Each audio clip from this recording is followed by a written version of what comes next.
Hello my friends, my name is Mr. Tuna and I'm here with my Juno-X. Just thought I might spend a little time showing off what I think is a very cool and capable synthesizer in 2025. Not only does it sound great, and it's built to replicate the original sound of the Juno 106 and the Juno series as a legacy. It's a very capable modern interpretation of a classic analog synthesizer. Even if it doesn't have analog circuits inside, and you'd be hard-pressed to tell the difference between the sound of an original and the sound of the newer interpretation. It's the connectivity of a device like this. Not only balanced proper outputs and line outs, but we've got USB audio out, we've got Bluetooth audio, we've got proper MIDI DIN ports and a mic input and an external audio input, and of course your classic hold and control pedals. It's really incredible all that you can do and all that you can connect to with something like the Juno-X. And staring at it on the table here, I just thought we could spend a couple of minutes and explore some sounds and check out some of the really smart features that make this an excellent modern synthesizer. So to start, to turn it on, we'll end up with a factory scene here.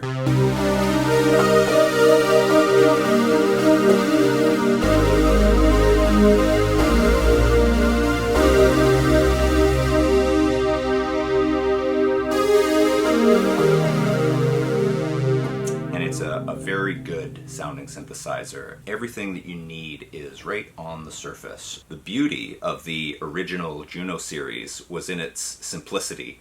Very basic sound design, but essentially a very big sweet spot. There's not a lot of bad sounds that you can make with the original Junos. And the cool part about the Juno-X is taking that simple design and multiplying it by 4. So not only do we have a multi-timbral setup, we can layer 4 different synths on top of each other, or split them across the keyboard, assign them to different spaces, and really make something deep and interesting as a sound. It's not just one synthesizer, but 5 built in, and it's playing with those layers, and it's building huge sounds that really take this into some very fun territory.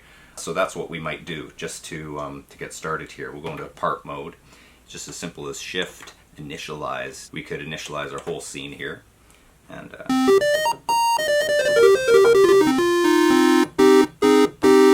classic Juno pulse wave. We might as well add some modulation to that, and this kind of goes back to that one important feature I feel is missing from the main control panel, and that is our pulse width mode. So we're just going to move up to pulse width mode. We'll turn it back to LFO, and maybe add a little filter movement with the envelope. Let's see what this sounds like.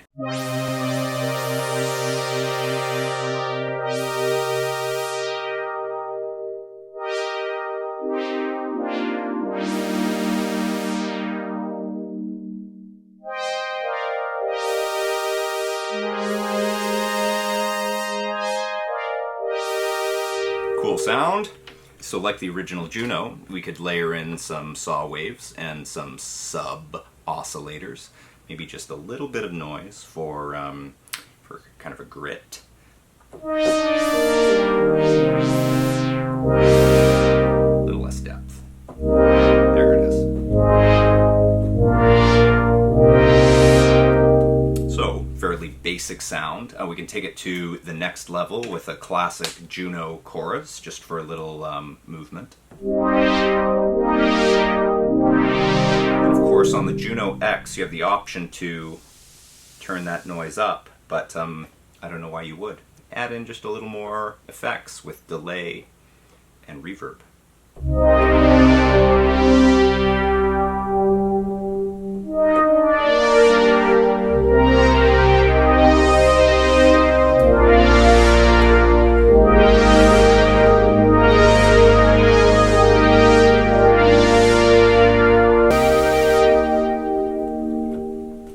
So now we'll layer some sounds on top. We're going to pick part 2, and we're going to turn part 2 on over here, but we're going to turn part 1 off. So all we can hear are the sounds of our second part.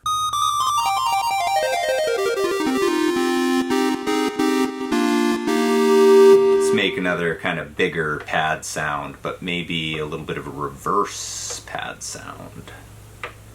Okay, turn our filter up because it's coming down. And we're going to bring up the same type of sounds here. Wow.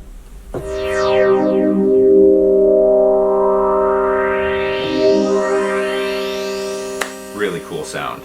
Same effects added on top. And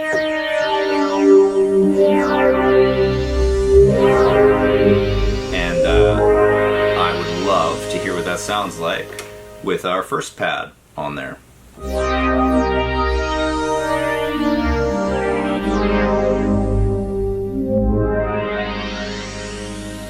Okay, make our first pad just a little bigger.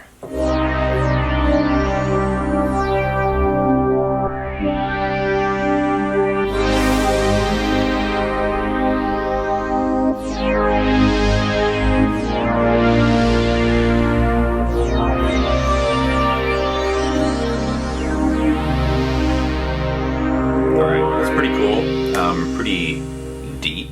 Let's add in part 3. So we're going to select part 3. We're going to turn on part 3, so that's all that we're dealing with. And I'm going to move into the menu just to turn on and off some arpeggios. So we're on part 3. We'll scroll up to arpeggio. It's on. Part 2 is on, and we're going to turn it off. Part 1 is on, and we're going to turn it off. We're going to make it a little bit of a plucky sound with the chorus on, because we like a good chorus. And let's just see how that's going to work. Arpeggio on.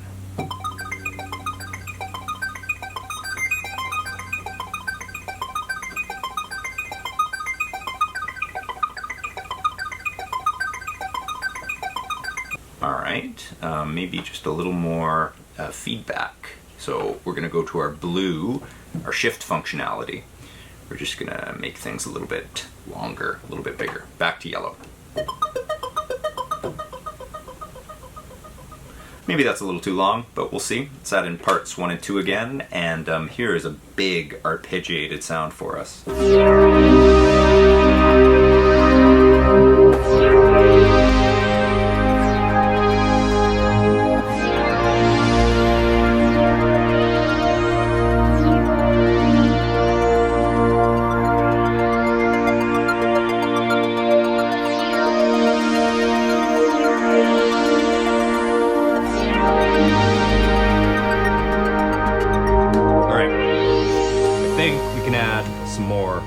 I think we can add some more onto this. Part 4, let's turn everything off. We're just dealing with part 4. Okay, my camera died there. We're just gonna stick with this camera from now on till the end of the video. I want a piano sound. So we're gonna go into our model bank. We're gonna pick RD piano. Oh, I forgot I left the arpeggiator on. So let's go into our menu, arpeggiator. We're on part 4. Let's just turn that off.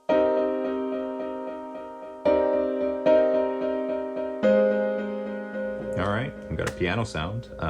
Let's exit here. Back to our parts. Turn everything, everywhere, all at once.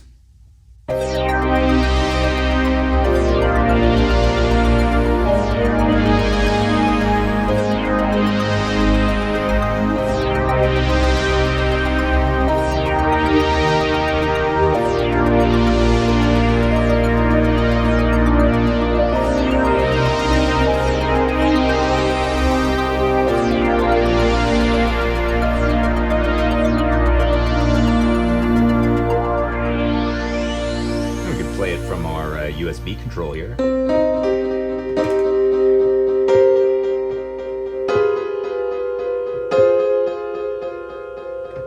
Okay, we've only got one section left. We've got the rhythm section. I want to incorporate a little bit of a drum beat on top of this. We're going to go into rhythm, And we're going to, well, we'll go back to our arpeggio settings here. Turn it on. We've got iArp rhythm here. Here we go, rhythms.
And that is a couple of the things that I really like about my Juno-X.